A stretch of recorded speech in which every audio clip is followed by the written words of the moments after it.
Well, if you were expecting to see me in the same old setting and the same old shirt, same old hat, you got a surprise. I'm full of tricks.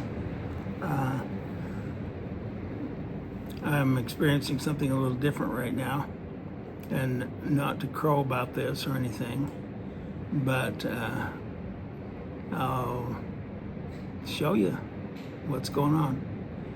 I'm not sure this will work, but I'm going to tip the camera up here and see if I can give you an idea of what the setting's like. Here we go.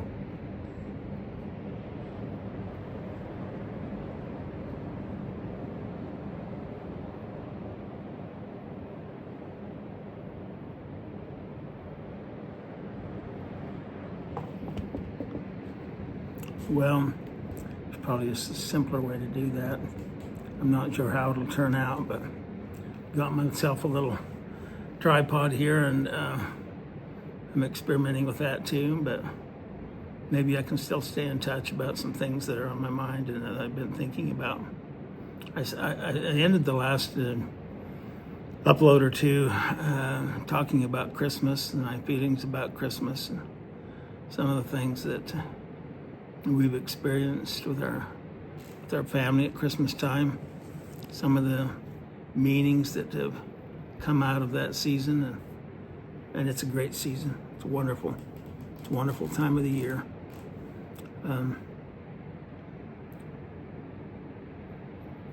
I could go on and on about different events of Christmas, and there might be occasion where one will stand out, and I'll recall it a little bit for some purpose, but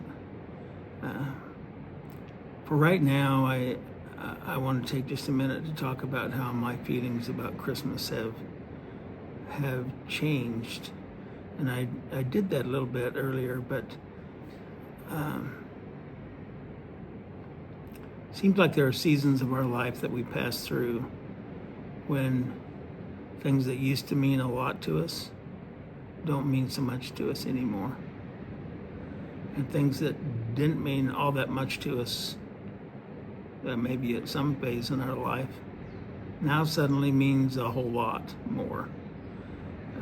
You've probably experienced that. Even those of you that are younger have experienced that to some degree or another. And that's what's happened with me. I think of Christmas and presents under the tree. I tell my kids and others, just save your money because they're just not that meaningful to us anymore. And it's been some time that it's been moving in that direction, but it's to the point now that both my wife and I at Christmas Eve, if we look under the tree and there's not a single present there, nothing, we're fine with that. We really are. It just does not matter. In fact, we kind of feel better with it empty under there, because that means that whatever resources were used for that may have gone somewhere else to make somebody else happy and fill a need that somebody felt like they needed to fill. So it does change. Things evolve.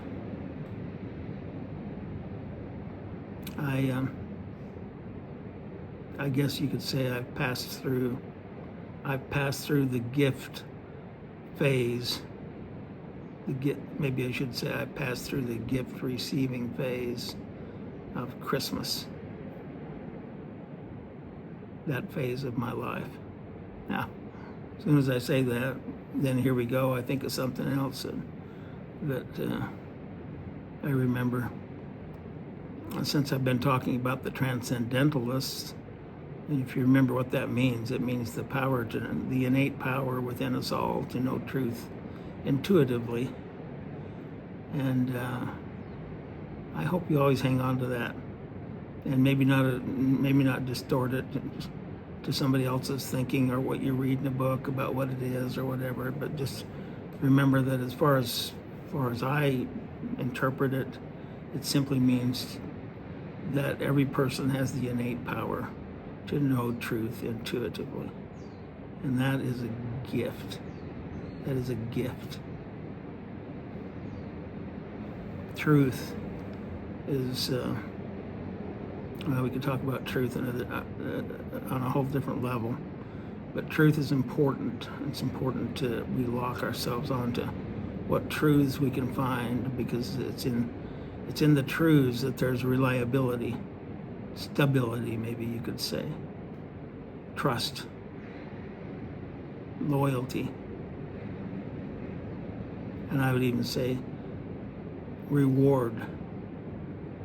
All of that is part of truth and understanding truth. And so if we base our actions, our thoughts, our livelihoods on something that's not true, then we miss out on all those things.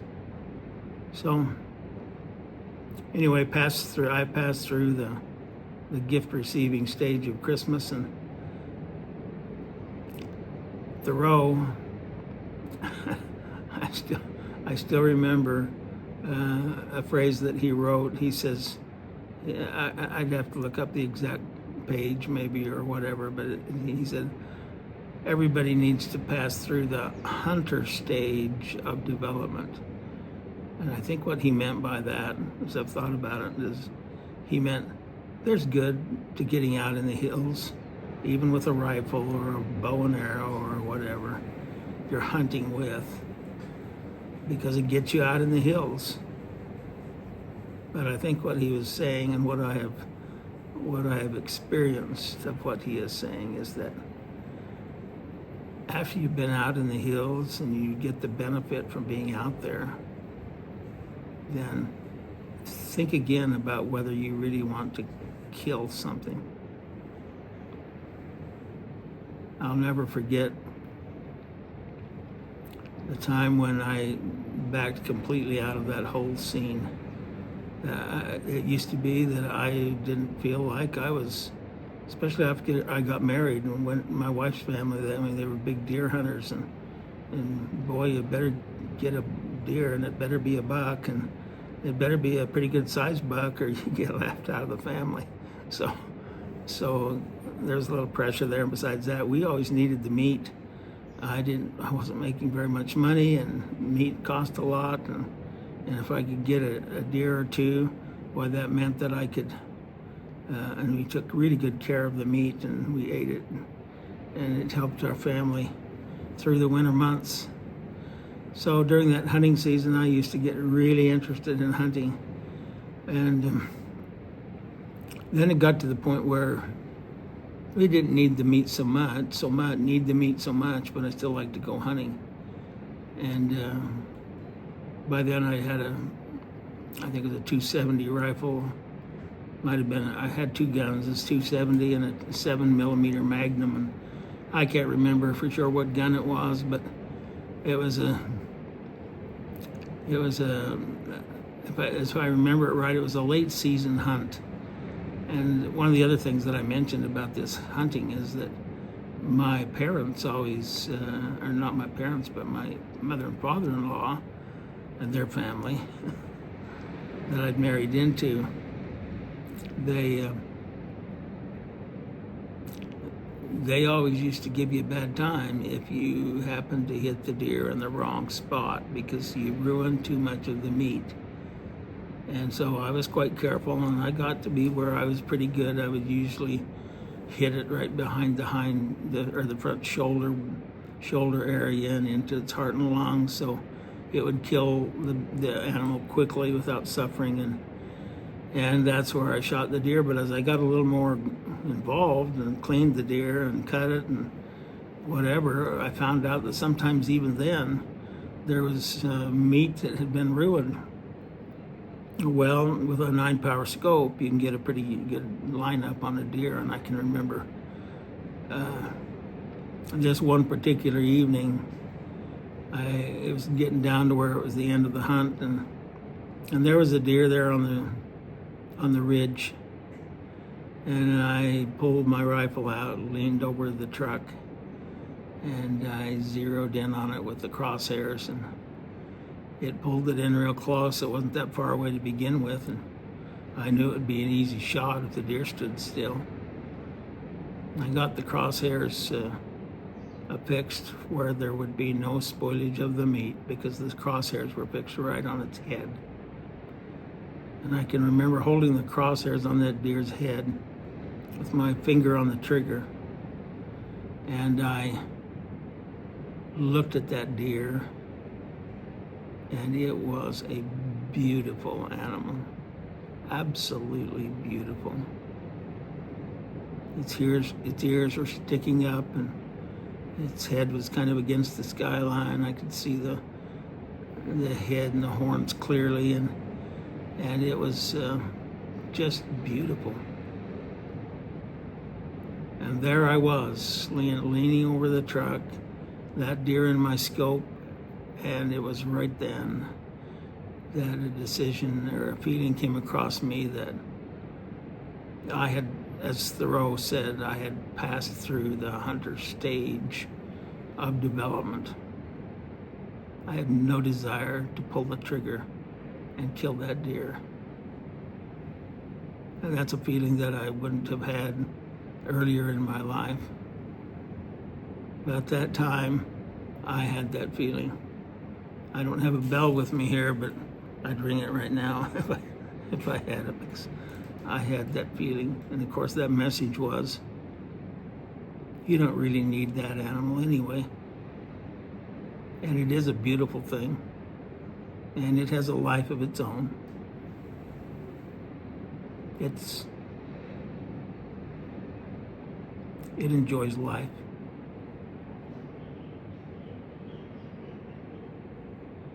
So while I was sitting there looking, all those thoughts were going through my mind, and I pulled the gun back on and off the truck and took it off fire mode and put it on safety so that it couldn't fire. And I put it away and I rode home. It's getting dark anyway. But I thought to myself as I drove home, I thought, something's changed in me. Something's changed. I would never have turned down a shot like that earlier in my life. So we do go through phases. We pass through things. And it's important to understand what's happening within us, I think, when that happens. So that's just one example of how I've passed through, like Thoreau says, I have passed through the hunter stage of development. Now, in all fairness, I think that hunter stage of development was important to me. I think it filled some needs, not just meeting the freezer needs, but it filled some needs of me getting out in nature and seeing things and have the wind blow in my face and hear the birds overhead. Even sitting around a campfire with family and friends, telling stories, different things like that. It was all a need that I think was filled through the hunting process. So I don't condemn people that are hunters. Not at all. But what I'm telling you is that if you are a hunter, don't be surprised if the time comes that you put the crosshairs on that animal and decide that you have also passed through the hunter stage of development and that you're now a different person.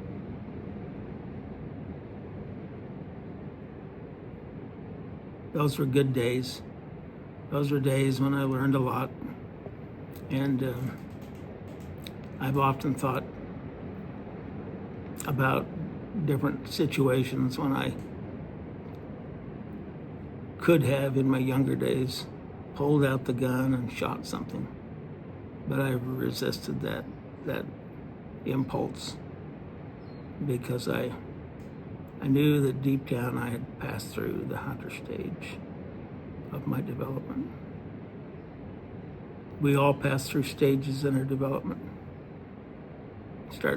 you could get a paper out and start listing stages that you pass through. And it's all planned. It's all part of our growth cycle. All right, time's up. I've got to go. And I'll tell you maybe another story next time. Hopefully it won't be a hunting story, but I have passed through the gift receiving stage of development and the hunter stage of development, and the others I'm still working on. Good afternoon. And I'll keep enjoying things here and let you know how that goes in another post. Love you all. Bye.